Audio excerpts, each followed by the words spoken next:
Okay.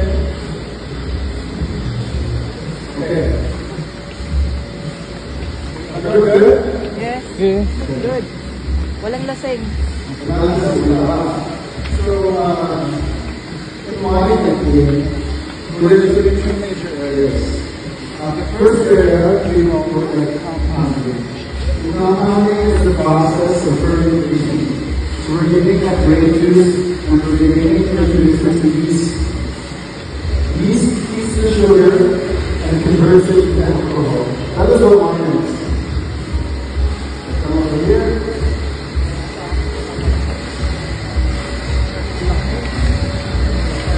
Okay, we can just wrap around like this. Can you guys come over here?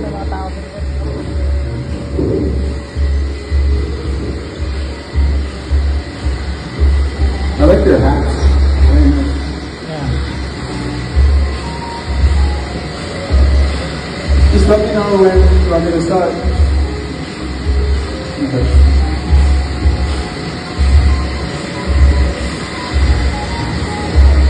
The company since 2000, so almost 25 years, almost the entire existence of the company.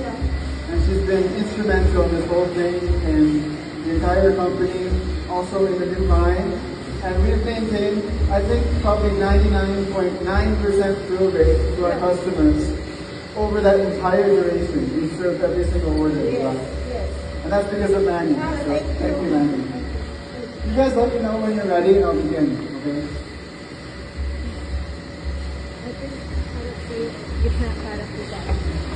Okay now? Yeah. Can I start? Okay, we're going to be going through two major areas. The objective here is to teach you guys about winemaking.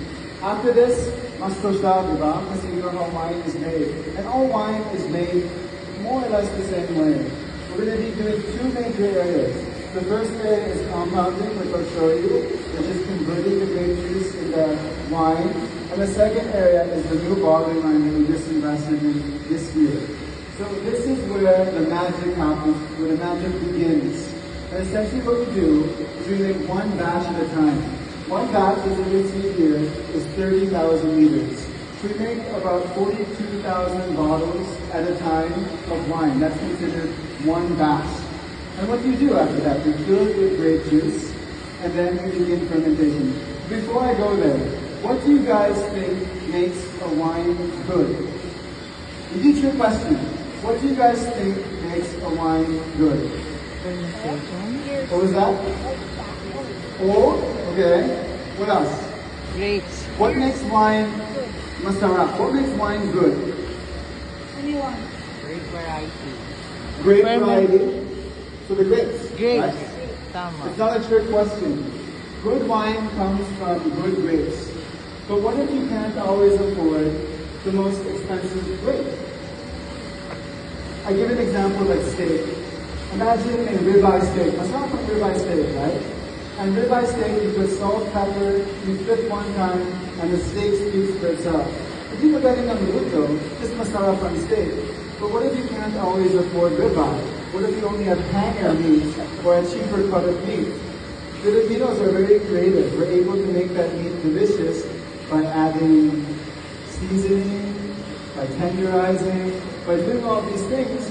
So by the time you're done, your beef steak is actually as delicious as the ribeye steak, you know? So that's what we do here. We are not a low intervention winery. We're a high intervention winery.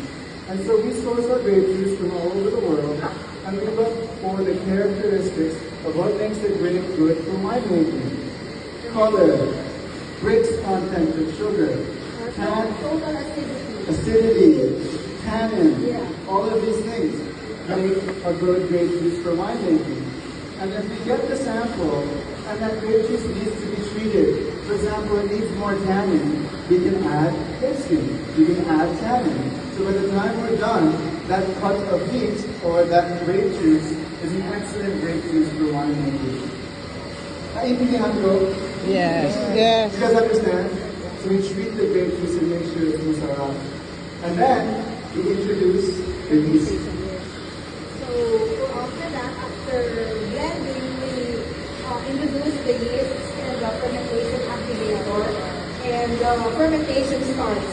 So we have three stainless steel tanks for fermentation, and the capacities of which are 30,000 liters each. And our tanks are temperature controlled. They are hooked to a cooling tower to ensure that the temperature is controlled between 20 to 32 degrees Celsius. Yeah, come on. You guys know why winemakers are so romantic? Because winemaking is so romantic. When you make wine, the yeast are reproducing and they are converting it, eating the sugar and converting it into alcohol. You guys remember I talked about that earlier? Most wines on the market, mapakla, di ba? Medyo bitter ang dry wines. And the reason why is because they've allowed all of the sugars from the grape juice to convert into alcohol. So we have to arrest fermentation. So in winemaking, the lower the alcohol, the more residual sweetness from the grape juice. And the higher the alcohol, all the way up to 12-15%, obus ng pagkain, obus ng sugar, the yeast die out. So if we were making dry wine, we ferment here, tapos na, madali ang buhay ko. But because we need to match exactly the level of sugar and alcohol content, we have to go through 4 more steps of filtration. So we'll walk over there and we'll show you how.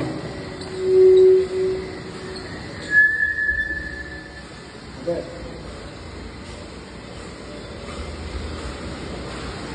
Okay lang? Kung may questions, okay lang. Happy to answer them. Everyone come back here. So we filled 30,000 liters of grape juice. We've begun fermentation, and the yeast are starting to convert that sugar into alcohol. And then we say it's the perfect level of alcohol. Now we need to go against nature and what's called arrest fermentation. How do we do that? We do that by separating the liquids from the solids. And the first way we do that is through a centrifuge machine over here. I think this machine is from Sweden. Yeah. Yes, from Sweden. Only one in the Philippines. Yeah, only one in the Philippines. We are the only one in the Philippines here. And I hate to use the example, but on toilets. It's like, it uses centrifugal force to dispose of the solids and transfer the liquids to our sedimentation tank over here, that tall one, right there. So after we do that, we get to about 80% liquid, but any amount of solid is a risk of continued fermentation. So what we do is we introduce some potassium caseinate. Yes, clarifying and flocculating agents. Like egg whites. And what that does is not only does it polish the wine and make it shiny, but it helps the sediment come to the bottom of the tank. Because that sediment, that's where all the flavor is. We still want to capture that. So we put in those agents to clarify, bring down the sediments in the bottom of the tank. Then we take that and we put it through a press filter and put it back into the tank. And we're able to capture about 5% more. So at this point, we're like 85% liquid. Yeah. But may problema pa kasi may 15% solid. Yes. And any continued solids is a risk of continued fermentation. But we already said, no, we want you to stop fermenting. And so we have to go through another series of filtration, which we can't show you. But behind this, we have 2 diatomaceous earth green filters. Yeah, so we have 2 green filters to further remove the remaining sediments from the wine to ensure that the wine becomes sterile. So, as Chris mentioned, after we go through the process of centrifugation, and then we do 3 more filtrations using our green filter. Yeah. You guys know what balon is? Balon, di ba? Ang well. Balon. Yes. Ang tubig sa baba ng balon, malinis, di ba? Bakit ganon? Anyone know? Bumagsak. Very simple answer. May ulan, di ba? Oh, yeah. It rains. Evaporation. When it rains, what happens? It falls. The soil and gravity filters the water. The reason why that's called a green filter is because it's like balon. We put how many different layers? 13 different layers of diatomaceous earth. Yes, several layers containing the filter aids. From more coarse to more fine. Just like balon. And by the time you go through there, we are at 9%. 99.9% liquid. right? So we're pretty much sterile. At this point we transfer the wine to the holding tank. And from the holding tank, every single employee, every single person tastes the wine. Because you can look through microscope, you can run tests, but the best knowledge is tasting the product yourself. And the best people that know are the people that work in this facility. So every single person has to give their approval and say, ito, ang Novellino, ito masarap. We can proceed after that. Get smoke? Nothing better than tasting the product yourself. It's a nice part of the job. Okay lang? And I guess one more step that we'll show you later on. I told you 99.9%, right? It's still not enough because we can't have any contaminants continue. So there's one more series of microfiltration that you'll see on the other end. And we run the wine through 3 microfilters. Anong mesh size on microfilter? So for the microfilters, we have 10 microns, 1 micron, and 0.45 micron rating. Before the liquid goes to the bottle. The smallest known bacteria to man is 5 micron.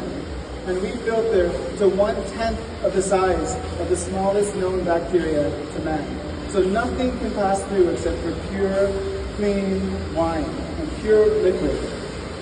Okay now? So yes, so after the series of filtration, we chill the wines. Oh yeah, sorry. Yes. Before the microfiltration, we still have another process of chilling.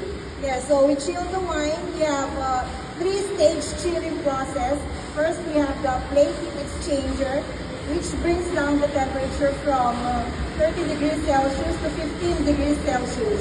Then the second stage chilling is using a Padovan chiller, which brings the temperature down from 15 degrees Celsius to 0.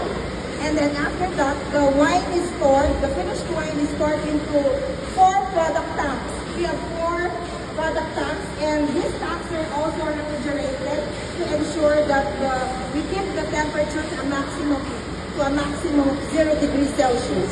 We actually go even below 0 degrees because there's alcohol in wine. So we're able to lower it even below freezing temperature of water. And doing that also makes our life easier when we fill the bottle. So everything here is cold fill.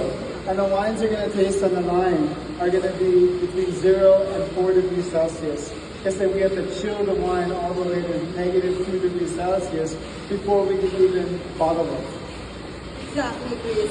So that's the entire winemaking process of it. Compounding.